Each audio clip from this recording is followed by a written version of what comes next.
Assalamualaikum warahmatullahi wabarakatuh. Selamat pagi. Bagaimana kabar kalian hari ini? Saya berharap kalian masih selalu semangat dan selalu dalam keadaan sehat. Seperti biasa, setiap hari Sabtu pagi pelajaran kita adalah pelajaran yang ditunggu-tunggu, yaitu pelajaran IPA.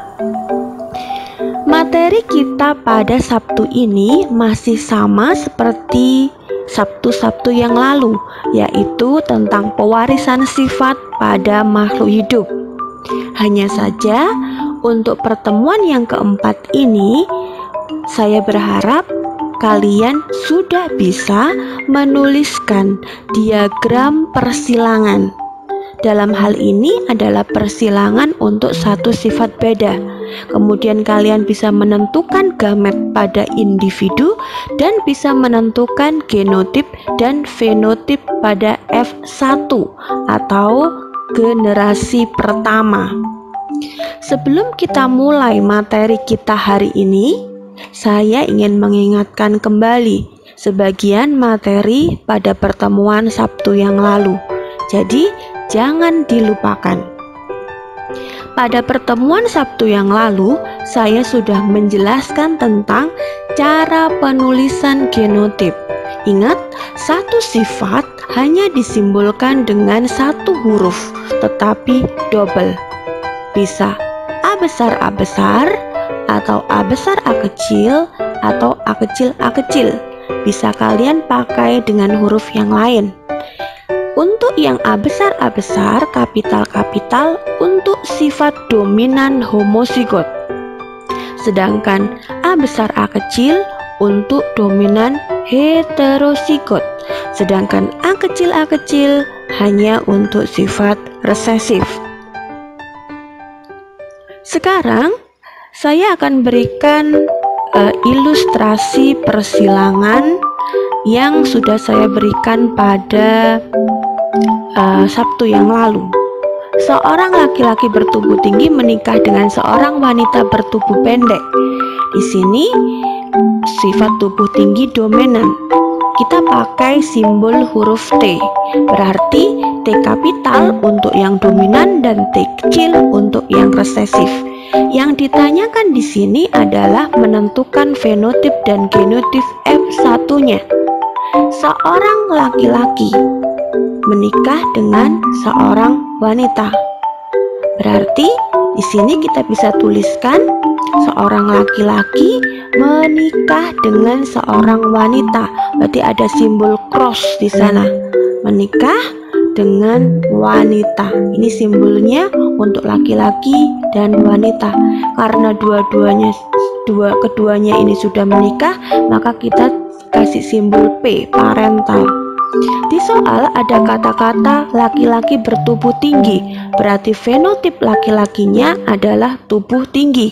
Sedangkan wanitanya bertubuh pendek, berarti fenotip wanitanya adalah tubuh pendek. Kita tuliskan di sana. Perhatikan cara penulisannya. Kemudian di sini ada kata-kata sifat tubuh tinggi dominan. Nah, ini berarti kita harus memakai huruf kapital karena hanya ada kata-kata dominan saja, berarti ini menunjukkan dominan homozigot. Genotipnya adalah T besar. Sedangkan untuk tubuh pendek secara otomatis kebalikannya yaitu sifat resesif, pakai huruf kecil yaitu T kecil. Nah, dari sini ditanyakan fenotip dan genotip F1-nya.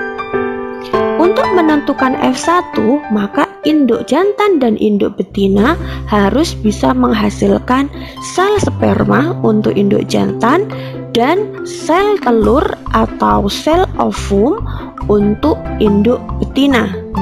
Nah, bagaimana cara penentuan sel sperma dan sel telurnya untuk persilangan ini?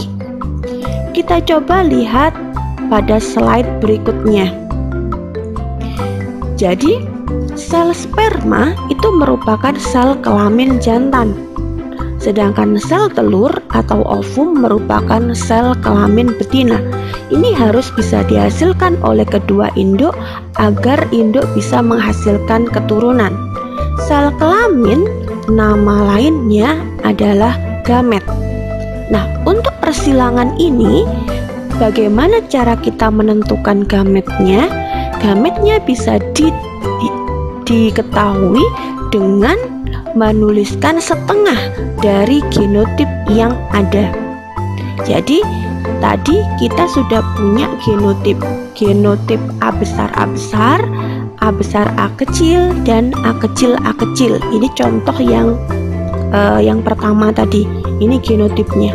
Nah, dari genotip ini kita bisa menentukan bagaimana gametnya. Gamet itu adalah setengah dari genotip. Kalau genotipnya A besar berarti gametnya setengahnya, berarti hanya A besar 1.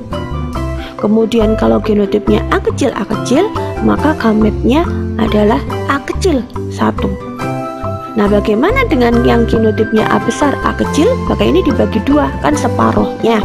Berarti bisa A besar atau bisa juga A kecil.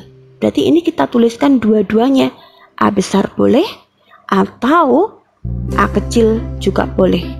Jadi ingat, gamet adalah setengah dari genotip.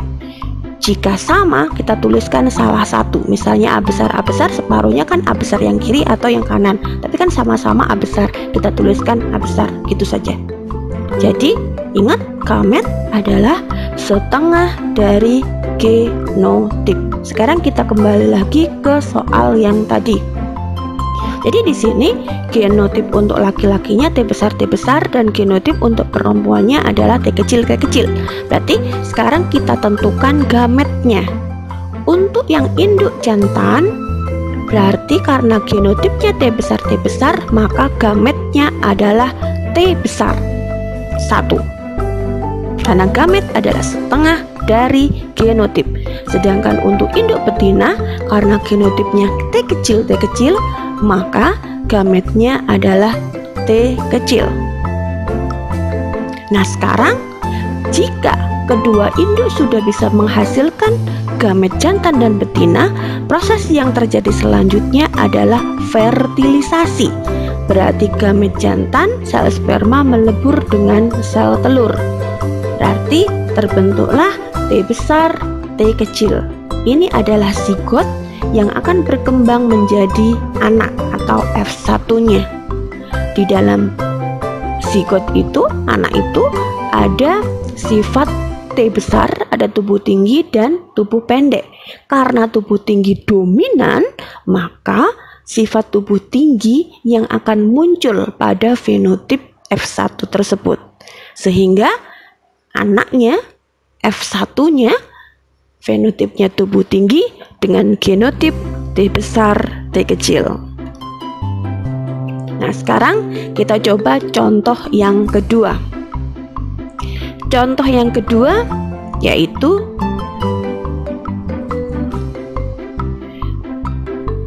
kucing jantan belang B besar B kecil dikawinkan dengan kucing betina polos. Tentukan genotip dan fenotip anaknya. Ini yang ditanyakan anaknya, berarti F1. Nah, seperti biasa kita lihat soalnya. Kucing jantan dikawinkan dengan kucing betina. Berarti kita tuliskan di diagram persilangannya, jantan dikawinkan dengan betina. Ingat, dikawinkan ada simbol cross. Kemudian kucing jantannya belang, berarti fenotip untuk jantannya belang. Sedangkan kucing betinanya polos, berarti fenotip untuk betina, induk betina adalah polos. Nah, karena ini dikawinkan, berarti ini jadi parental atau jadi induk. Kucing belang di soal, di situ sudah ada genotipnya B besar B kecil. Untuk kucing betinanya genotipnya B kecil karena sudah ditentukan, kita tuliskan langsung saja.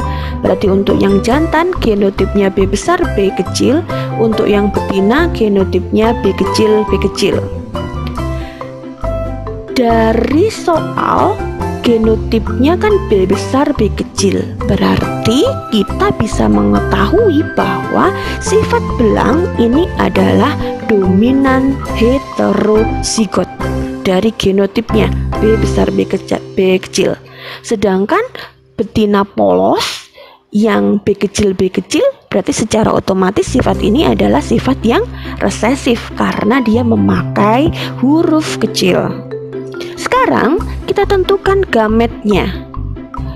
Untuk induk jantan belang B besar B kecil, maka gametnya separuh dari genotip, berarti B besar atau B kecil. Ingat, genotip B besar B kecil berarti gametnya B besar atau B kecil, separuhnya. Sedangkan untuk yang induk betina genotip B kecil maka gametnya adalah B kecil 1. Di sini kita bisa melihat bahwa gamet untuk induk jantan itu ada 2 macam, yaitu B besar atau B kecil. Padahal anak atau F1 anak itu terbentuk dari fertilisasi 1 sperma dan 1 ovum. Jadi nanti ini yang mana? Apakah yang B besar ketemu B kecil atau yang B kecil ketemu B kecil? Tetap harus dituliskan kemungkinannya. Karena ini terjadi di dalam tubuh, maka kemungkinannya kan bisa terjadi acak. Bisa aja B besar ketemu B kecil atau B kecil ketemu B kecil. Sehingga untuk F1-nya, jika kemungkinan pertama yang terjadi berarti B besar dari gamet jantan ketemu dengan B kecil gamet betina, muncullah B besar B kecil F1-nya. Atau mungkin gamet B kecil dari induk jantan akan bertemu dengan B kecil dari induk betina, gamet induk betina. Berarti terjadinya kemungkinan yang kedua, B kecil. Berarti F1-nya ada 2 kemungkinan, yaitu B besar B kecil atau B kecil. Karena B besar B kecil itu ada B besarnya yang membawa sifat belang dan dia dominan, maka fenotipnya belang. Sedangkan B kecil fenotipnya adalah polos. Begitu. Bagaimana? Apakah bisa dimengerti? Jika masih kurang paham, tolong diulang-ulang videonya. Jangan tergesa-gesa. Pahami secara perlahan. Bagi yang di pondok, minta tolong ustazahnya untuk mengulang video jika kalian belum paham. Jangan lupa dicatat di buku catatan. Demikian materi kita hari ini, semoga bermanfaat. Wassalamualaikum warahmatullahi wabarakatuh.